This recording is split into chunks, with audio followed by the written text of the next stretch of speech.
The Justice Department back in court defending the deportation and imprisonment of more than 200 Venezuelan migrants after a federal judge ordered them to be returned to the United States. Today's hearing was tense from the start. The judge overseeing the case raising concerns over the timing and motive behind the Trump administration's deportations last weekend, calling them rushed and suggesting the order was signed in the dark. Now, the president had invoked the Alien Enemies Act, a wartime authority used to deport non-citizens with little to no due process, by arguing that a Venezuelan gang is a hybrid criminal state that's invading the country.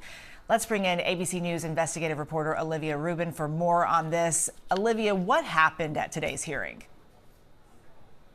Well, I would note, Eva, that it is still going on. And from the notes coming from our team who are watching this, it is quite tense. The judge sort of kicked off this hearing, like you said, by questioning the way that this was invoked, suggesting it was signed in the dark, suggesting that could have been possibly to shield it from legal questions. But he's also now turned to grilling the DOJ about what they understood his order to be. Remember, Judge Boasberg first issued a verbal order ordering those planes to be turned around, and then later entered a formal written order. This is common. Judges can give orders while they're still sitting there on the bench.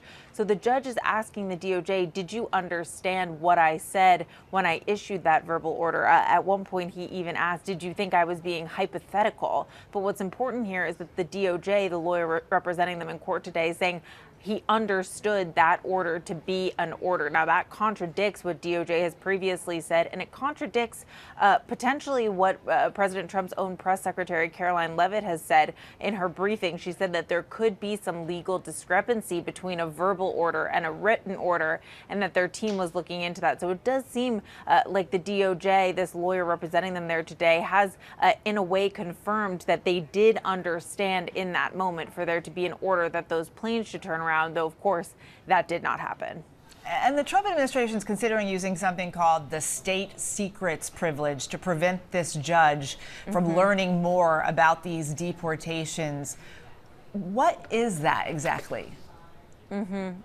Right. So think of it like something else, such as, pleading the fifth, any sort of protection in place so that you don't have to give up information. Now, this state secret privilege relates to national security information, that you don't have to give information that could put national interests at risk, that could pose a national security risk. But what's so key here, Eva, based on experts that we've spoken to, is that it doesn't just blanket exist. You have to invoke that privilege, and then you have to submit evidence to show that it reaches that standard to the judge. But the administration has not done that here. They've indicated that they're considering invoking that privilege. Of course, we saw a new affidavit from Deputy Attorney General Todd Blanche affirming that there are cabinet level discussions going on about that. But again, you can't just invoke it. You have to prove that it is something deserved, and the judge has to weigh in on that. Of course, the administration, they don't have to give the judge any information at all.